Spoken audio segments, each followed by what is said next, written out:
안녕하십니까. 이북 리더기에서 최신 북한 뉴스를 정리해드리는 이북 뉴스입니다.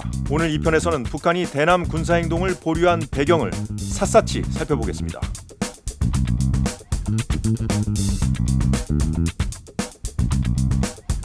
폭주기관차처럼 남한 정부를 비난하고 위협하던 북한이 돌연 멈춰섰습니다.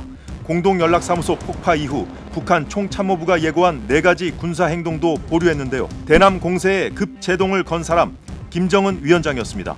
대남 전단 살포를 결정할 것으로 관측됐던 노동당 중앙군사위원회에서 내린 결정이라고 하니 더 놀라웠는데요. 조선노동당 중앙군사위원회는 조성된 최근 정세를 평가하고 조선인민군 총참모부가 당중앙군사위원회 제7기 제5차 회의에 제기한 대남 군사행동 계획들을 보류했습니다.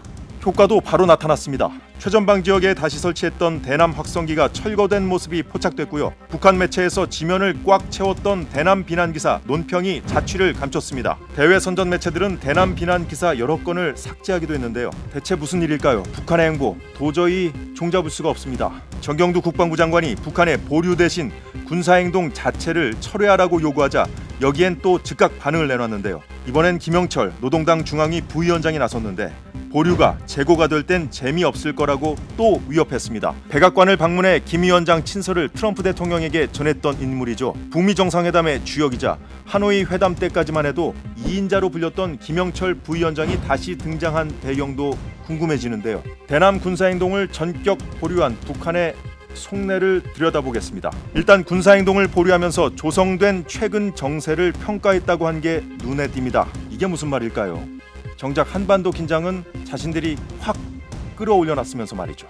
계속 그래봤자 득될 게 없다는 판단을 했을 거란 관측이 지배적인데요. 우선 지금 한반도 주변에 미군 전략 자산이 너무 많이 와 있습니다.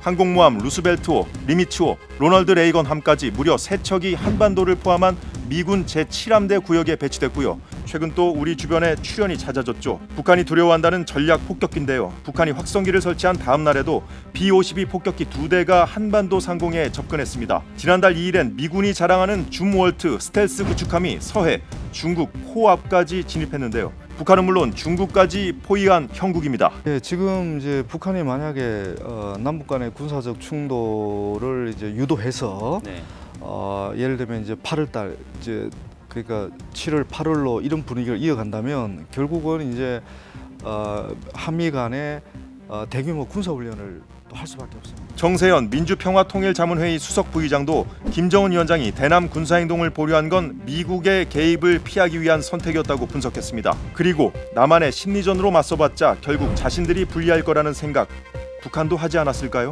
지난 판문점 선언 때 사실 북한이 원했던 것이 마침내 이뤄진 거죠. 그 확성기 다 철거가 됐는데 근데 갑자기 북한이 확성기를 다시 설치를 한다니까 당연히 거기에 대해서 적정 시점에 한국은 대응 조치를 할 수밖에 없고 이거는 북한한테 자충수가 된다라는 판단을 했었습니다. 북한 내부 상황, 특히 경제 문제도 발목을 잡았을 수 있습니다. 북한의 올해 쌀 수확량이 136만 톤에 그칠 거라고 미국 농무부가 추정했다는 보도가 추가로 나왔습니다. 이게 얼마나 심각한 거냐면 마을마다 아사자가 속출했던 90년대 고난의 행군 때 쌀 수확량이 150만 톤이었다고 하니까 그때보다도 14만 톤이나 적은 겁니다. 지금 북한이 내부적으로 지금 경제 중심의 정면 돌파전을 하고 있는 데 있어서 이러한 어떤 외부적인 어떤 그 과도한 어떤 위기를 증가시키는 것은 내부적 경제적인 어떤 측면을 포기를 하고 완전히 안보의 영역으로 돌리지 않는다고 한다면 이것은 대단히 안 좋은 거거든요. 당연히 북한 입장에서도 최근 정세 나름 진지하게 평가해 볼 수밖에 없었겠죠.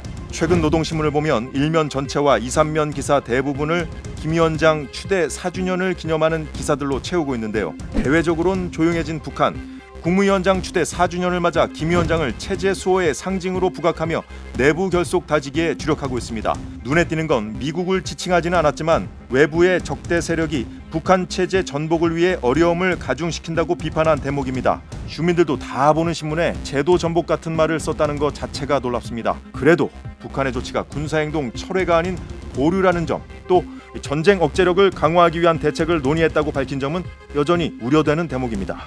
긴장을 늦춰선 안 되겠죠. 북한은 이제까지 도발을 할 때마다 기습적으로 해왔기 때문에 이미 예고한 방식대로 도발하지 않을 수 있다는 경고도 잊지 말아야겠습니다. 이북뉴스 2편은 여기까지입니다. 시청해주신 여러분 고맙습니다.